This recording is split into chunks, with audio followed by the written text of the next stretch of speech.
Bismillahirrahmanirrahim. Assalamualaikum warahmatullahi wabarakatuh. Salam sejahtera untuk kita semua. Pepatah mengatakan tak kenal maka tak sayang. Oleh karena itu sebelumnya saya akan memperkenalkan diri saya. Nama saya Warlinda SSTMKes. Saya merupakan salah satu dosen tetap pada institusi Akademi Kebidanan Andi Makassau Parepare. Dalam kesempatan ini saya akan memaparkan tentang mata kuliah yang saya ampuh, yaitu Kesehatan Reproduksi dan Perencanaan Keluarga. Mata kuliah Kesehatan Reproduksi dan Perencanaan Keluarga ini merupakan mata kuliah wajib yang terdiri dari 4 SKS pada semester 4. Diharapkan mata kuliah ini memberikan kemampuan agar mahasiswa dapat melakukan asuhan kebidanan kesehatan reproduksi dan melakukan asuhan pelayanan KB. Materi yang saya sajikan ini mengacu pada capaian pembelajaran lulusan dari mata kuliah ini. Dari CPL menurunkan 6 CPMK, kemudian dari CPMK menurunkan 24 sub CPMK. Nah, dari 24 sub CPMK ini tersebut dibagi menjadi 28 kali pertemuan di luar dari ujian tengah semester dan ujian akhir semester. Capaian pembelajaran lulusan pada mata kuliah terdiri dari 4 aspek.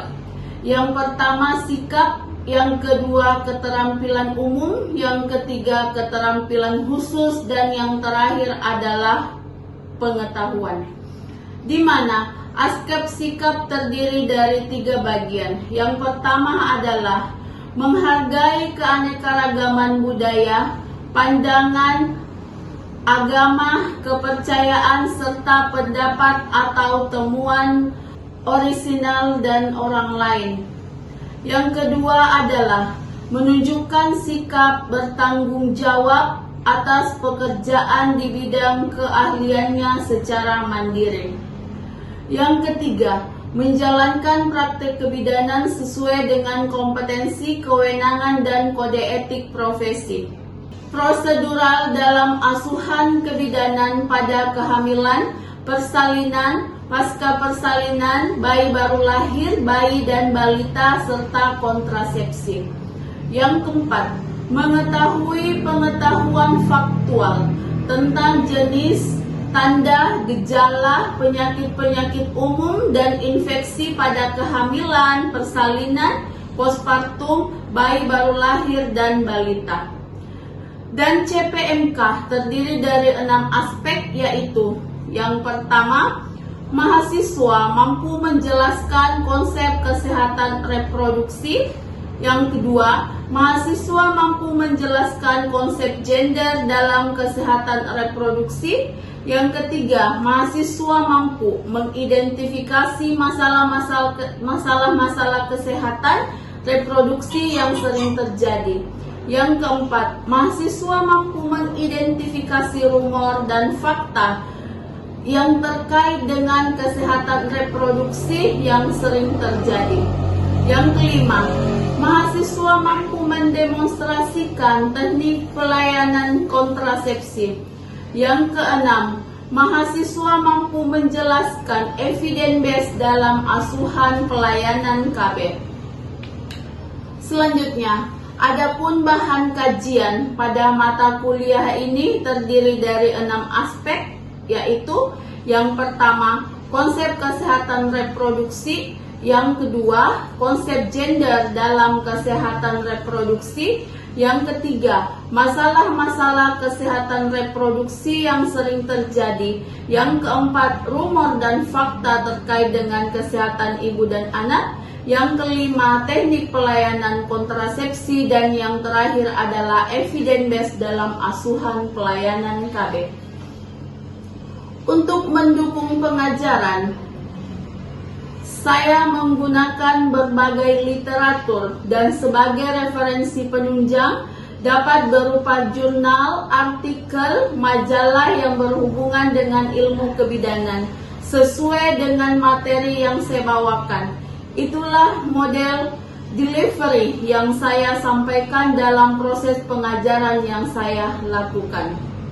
Sistem SLC dalam pembelajaran saya terdiri dari 3. Yang pertama adalah pembelajaran interaktif, yaitu dosen memaparkan materi di dalam kelas dan menyisipkan pertanyaan kepada mahasiswa serta meminta pendapat mahasiswa.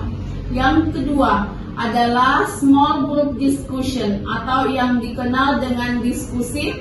Dengan metode ini sebagai metode pembelajaran betul-betul melibatkan antara kelompok mahasiswa dengan pengajar untuk menganalisis dan menggali dan memperdebatkan topik-topik tertentu yang merupakan isu-isu hangat saat ini. Kemudian yang ketiga adalah self-direction learning, di mana metode ini bentuk pembelajaran tugas kepada mahasiswa seperti tugas membaca, kemudian membuat ringkasan. Itulah model aspek interaction yang saya terapkan dalam pembelajaran yang saya bawakan. Selanjutnya, kita masuk pada aspek assessment, di mana aspek asesmen ini merupakan proses penilaian untuk mengukur kemampuan mahasiswa secara objektif dalam menerima materi pembelajaran. Indikator penilaian yang saya gunakan terdiri dari beberapa bagian. Yang pertama adalah kehadiran mahasiswa 10%, tugas dengan bobot 10%, keaktifan dalam diskusi atau forum dengan bobot 10%, dan untuk ujian tengah semester dan ujian akhir semester masing-masing 30%. Hasil asesmen yang saya lakukan dengan harapan mahasiswa dapat mengetahui proses penilaian yang saya lakukan secara transparan dan objektif. Sebagai penutup, itulah tadi aspek yang saya terapkan dalam proses pembelajaran yang saya lakukan, yang terdiri dari delivery, interaction, dan assessment. Selanjutnya saya akan menampilkan proses pembelajaran yang saya lakukan di kelas dengan micro teaching secara luring. Selamat menyaksikan. Assalamualaikum warahmatullahi wabarakatuh. Bismillahirrahmanirrahim. Assalamualaikum warahmatullahi wabarakatuh. Waalaikumsalam warahmatullahi wabarakatuh. Selamat pagi ya. Apa kabarnya semua? Baik. Oke, jadi sesuai jadwal pada hari ini kita akan melanjutkan kembali materi kita tentang mata kuliah kesehatan reproduksi dan perencanaan keluarga. Jadi sebelum kita memulai pembelajaran, mari kita sama-sama berdoa. Semoga apa yang kita lakukan pada hari ini berjalan lancar dan ilmu yang kita dapatkan berkah. Berdoa dimulai. Selesai. Ya, jadi pada kesempatan ini saya akan melanjutkan materi saya tentang kesehatan reproduksi. Tapi sebelumnya saya mau mereview kembali tentang materi yang kita pelajari pada minggu lalu ya tentang apa? Tentang kesehatan reproduksi.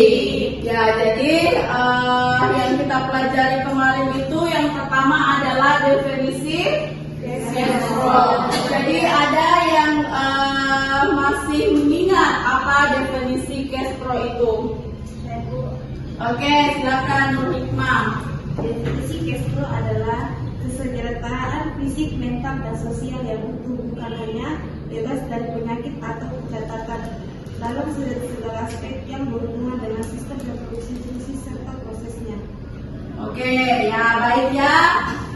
Itulah tadi definisi gastro. Jadi kesehatan reproduksi itu adalah kesejahteraan. Jadi semua sehat, jadi seluruh tubuh sehat, baik psikis maupun fisik ya. Ya, jadi semuanya sehat. Nah, selanjutnya tujuan. Ya, tujuan dari kesehatan reproduksi itu apa? Oke, Nurjana. Tujuan Castro itu agar dapat menerapkan pola perilaku sehat yang komprehensif, khususnya pada remaja pria atau wanita, agar setiap individu menjalani proses. Oke, ya jadi untuk tujuan Castro itu kita pelajari atau kita memberikan asuhan kepada masyarakat agar terdapat kesejahteraan kesehatan pada masyarakat. Nah, sasaran-sasaran untuk Castro itu apa? Oke, Isma. Sasaran Castro itu laki-laki dan perempuan usia 10 sampai 24 tahun yang belum menikah, orang tua, masyarakat, orang dewasa yang memiliki kepedulian terhadap permasalahan remaja. Ya, jadi sasarannya itu adalah dari mana? Ya, jadi dari semua ya, tanpa membedakan suku, ras, agama dan lain. Jadi semua menjadi sasaran kita untuk memberikan asuhan kebidanan kesehatan reproduksi dan pelayanan KB. Nah, setelah kita mereview kembali materi-materi kita masuk ke materi selanjutnya yaitu kesehatan wanita dalam siklus kehidupannya. Nah, referensi yang saya gunakan itu adalah ada berbagai, bisa dilihat di atas, dan referensi peminjam juga kita sama-sama bisa melihat di mana? Di penelitian majalah-majalah atau di jurnal. Oke, kita masuk ya. Nah, jadi kesehatan wanita sepanjang dalam siklus kehidupan. Jadi setelah kita melihat judul kesehatan wanita sepanjang dalam siklus kehidupan itu yang kayak gimana? Mulai dari sampai lansia.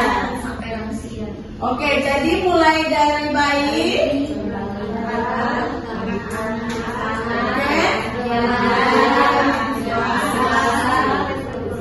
Oke, jadi sampai dengan usia ya. Oke, nah yang pertama kita melihat, jadi kesehatan wanita sepanjang siklus kehidupan itu adalah setelah lahir, kehidupan wanita dapat dibagi menjadi beberapa masa. Yang pertama masa bayi, yang kedua masa anak-anak, yang ketiga masa remaja atau biasa dikatakan masa pubertas, yang keempat masa reproduksi atau biasa dikatakan masa konsepsi, yang kelima adalah masa usia atau biasa dikatakan dengan usia lanjut. Nah, kita masuk ke masa bayi dulu. Nah, untuk masa bayi, seperti yang dikatakan bahwa pada wanita hamil ya, wanita hamil itu adalah membutuhkan gizi ya, gizi untuk janinnya. Jadi pada saat bayi lahir itu dia sehat ya, jadi dia lahir cukup bulan dan tidak ada kekurangan apapun ya, baik dari alat-alat tubuh ya, fungsi-fungsi tubuh ya. Jadi genitalia internal, genitalia eksternal ya, jadi semuanya harus normal ya, seperti itu. Jadi untuk di bayi itu yang kita lihat di siklus kehidupan itu adalah genitalia internal dan genitalia eksternal. Oke, kita dimasuki di masa anak-anak. Jadi masa kanak-kanak itu masih dalam masa perangsangan, hormon kelaminnya sangat kecil ya. Jadi masih sangat kecil untuk kesehatan reproduksi. Jadi kadar estrogennya juga masih sangat rendah. Oke, selanjutnya adalah masa remaja atau masa pubertas. Nah, di sini masa remaja itu, ya, masa remaja itu kita harus memperhatikan gizi, ya. Kenapa kita memperhatikan gizi? Karena dalam masa remaja itu adalah masa pembentukan, masa persiapan, ya, masa persiapan atau di sini untuk remaja apa gizi apa yang paling penting? Pada masa remaja itu kita ingat, oh remaja itu biasa terjadi apa? Terjadi menstruasi, ya menstruasi. Jadi kalau menstruasi, apa itu menstruasi? Ya, pengeluaran darah haid. Jadi apa yang harus diperhatikan apabila terjadi pengeluaran darah haid?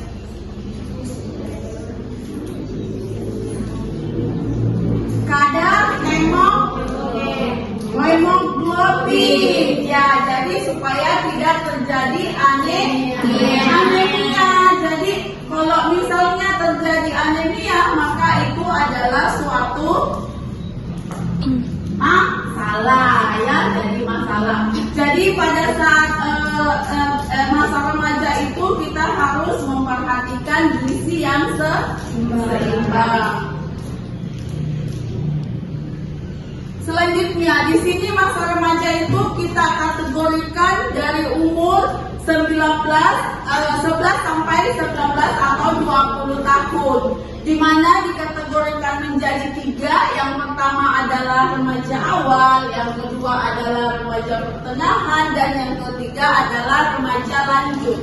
Jadi untuk membedakan kategori tersebut kita melihat umur, ya, batasan umur. Jadi kalau dia umur 11 sampai 13 tahun maka dia termasuk remaja, ya, remaja awal. Kalau dia umur 14 sampai 16 berarti dia sudah masuk di umur remaja. Ya, selanjutnya kalau dia 17 sampai 20 berarti dia remaja lanjut, ya, remaja lanjut. Nah, selanjutnya masa reproduksi. Ya, jadi masa reproduksi itu di umur berapa?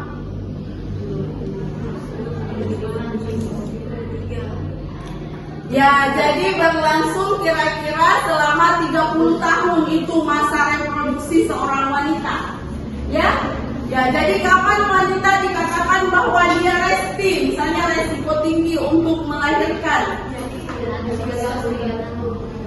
Di atas umur berapa?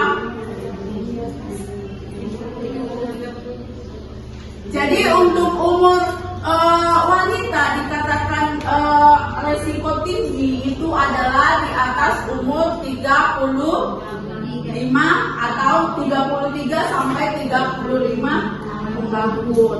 Ya, jadi kenapa? Karena untuk organ-organ reproduksi wanita itu fungsinya sudah menurun, ya, atau biasa dikatakan bahwa tidak terlalu subur lagi untuk melakukan konsepsi. Maka pada saat masa reproduksi atau biasa dikatakan sekarang sudah ada program bahwa pada saat sebelum menikah, ya, atau biasa dikatakan masa pranikah, ya, masa pranikah itu cacing-cacing itu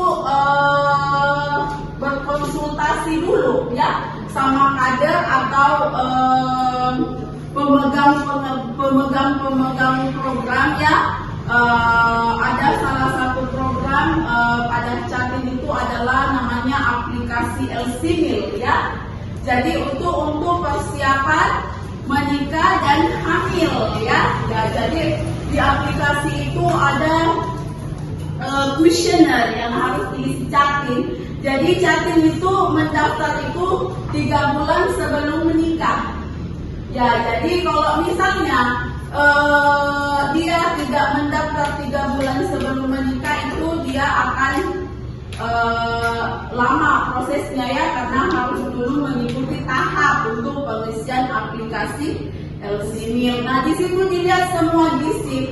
Aplikasi LC-Mil itu lahir karena apa? Jadi aplikasi LC-Mil lahir karena tingginya angka kejadian stunting. Ya, jadi itu salah satu program pemerintah untuk menekan kejadian stunting dari hulunya. Maksudnya dari hulunya itu apa? Jadi dari hulunya itu dari awal proses kehamilan ya, sehingga nanti ibunya kalau misalnya dia melahirkan, dia tidak melahirkan anak yang stunting ya, dia melahirkan anak yang sehat. Karena kenapa? Karena pada saat pranikah prakonsepsi dia sudah dideteksi dan deteksi dini dan dilakukan penanganan jika ada masalah ya seperti itu untuk masa reproduksi.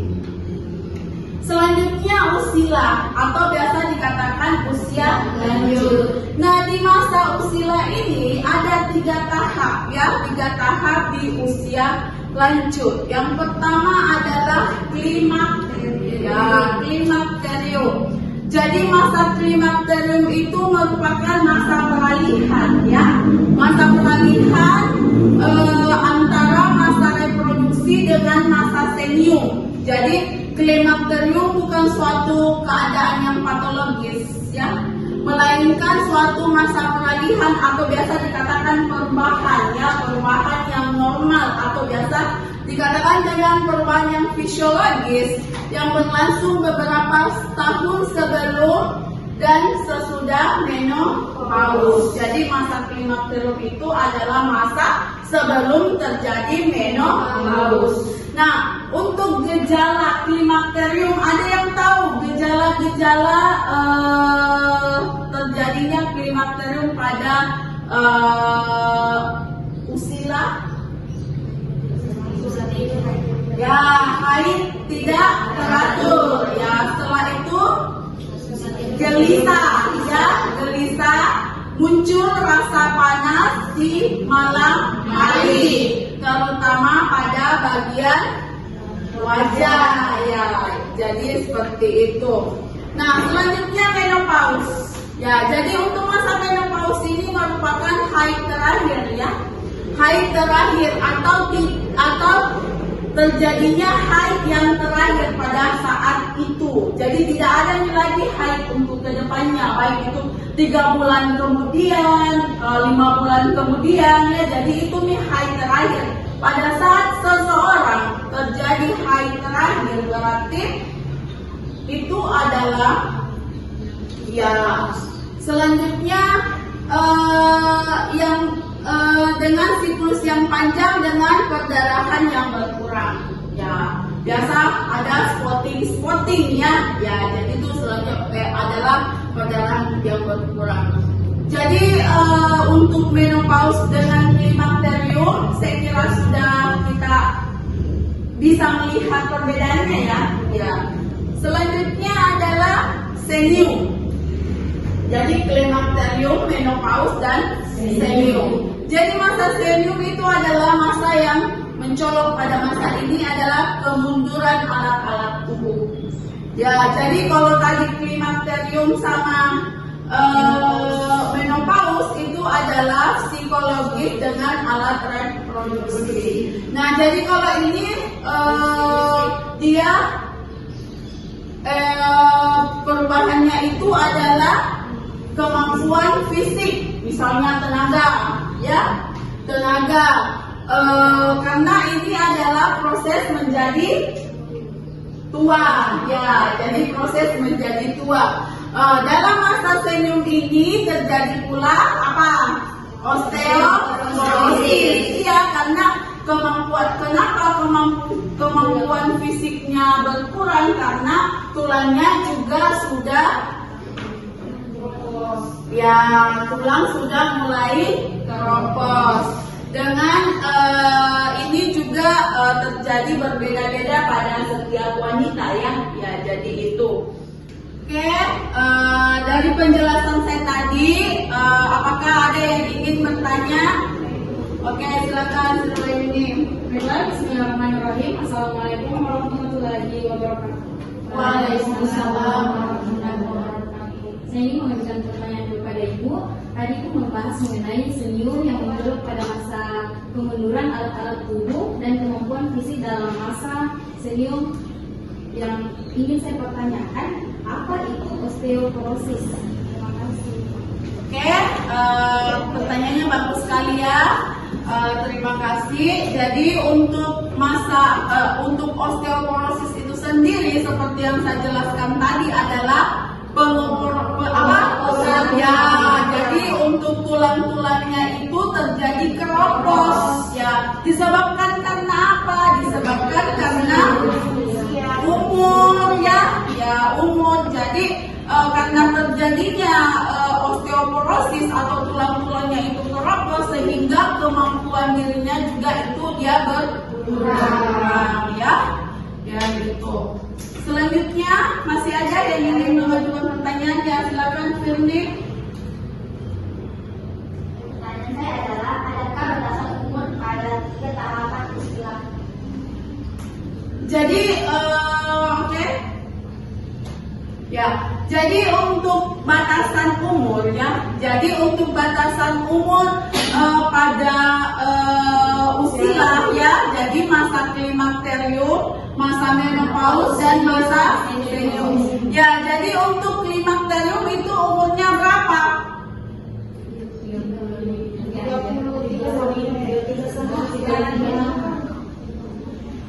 33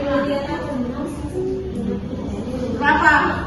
3? Iya, jadi untuk umur 35 tahun ke atas. Jadi itu bukan bahwa dia sudah tidak berhenti haid, bukan ya, tapi itu sudah ada gejala ya, tanda-tanda terjadinya klimakterium, tapi itu berbeda di masing-masing individu, masing-masing wanita ya, itu tergantung dari menaksenya. Nah, untuk masa menopause itu biasa kita katakan bahwa dia umur 40 tahun ya, jadi umur 40 tahun ke atas. Nah, untuk umur senior itu bahwa dia umur 60 ya, untuk umur 60 tahun ke atas. Jadi itu untuk masa usila. Tapi untuk masa usila itu seperti yang saya katakan bahwa masing-masing orang ada perbedaan ya, ada perbedaan umurnya, tapi untuk gejalanya itu dia sama ya. Ya sama, ada juga yang dikatakan bahwa dia menopause dini ya, menopause dini bahwa dia umur 30 tahun misalnya tapi dia sudah tidak haid ya itu namanya menopause dini, tidak ada tanda-tanda klimakterium tapi langsung terjadi menopause ya saya kira itu. Jadi mungkin karena waktunya juga kita udah sampai ya, jadi cukup sampai di sini untuk pertemuan kita pada hari ini. Saya ucapkan banyak terima kasih. Assalamualaikum warahmatullahi wabarakatuh.